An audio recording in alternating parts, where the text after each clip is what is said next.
I'm Nell Painter, and I speak to you as a historian and citizen of this magnificent, huge, unruly, flawed, limited, inspiring, and long-running experiment in multiracial democracy. A country, our country, born of sentiments that still resonate globally. All men, now all people, are created equal, that they are endowed by their Creator with certain unalienable rights, that among these are life, liberty, and the pursuit of happiness. These ideals continue to attract people as immigrants and as tourists. Institutions around the world build on our Declaration of Independence, yet the tensions within our origins persist. The United States was founded in genocide and involuntary servitude that came to be defined racially. The blood in our history remains vivid in memory, well, in the memory of some of us. Other Americans have chosen forgetting. We celebrate our efforts toward redress of original sins and rightly congratulate ourselves on restitutions. Largely forgotten is the history of pogroms. For just as Americans have been able to wage and largely win a struggle for legal civil rights, our history of domestic warfare is not recalled.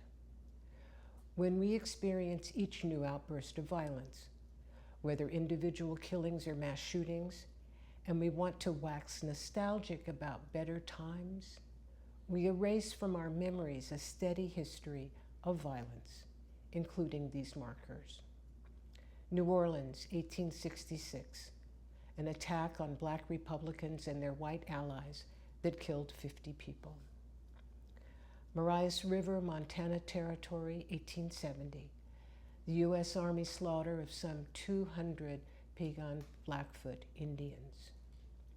Wilmington, North Carolina, 1898, an attack on Black office holders that officially killed 25 people, with hundreds more bodies dumped in the Cape Fear River. Tulsa, Oklahoma, 1921, an attack on a prosperous Black neighborhood killed 36 by official count, many more unofficially, and hundreds turned into refugees. Money, Mississippi, 1955.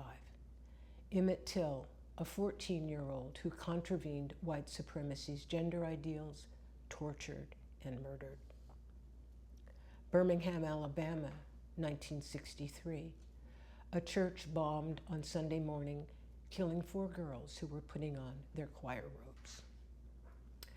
Then and now, a substantial portion of the American citizenry has objected to Black power, which brings us to our current predicament of a presidential nominee who borrows from white supremacists. Donald Trump is attuned to the white backlash against a Black man in power. Trump is unprecedented because Obama is unprecedented.